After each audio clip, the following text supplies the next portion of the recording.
பூவுக்குள் ஒளிந்திருக்கும் கனி கூட்டம் அதிசயம்.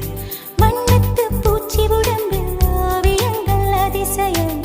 துளை செல்லும் காற்று மெல்லிசையாதல் அதிசயம். குருநாதர் இல்லாத குயில் பாட்டு அதிசயம். அதிசயமே அசந்து போகும் நீ எந்த அதிசயம். அஜூபா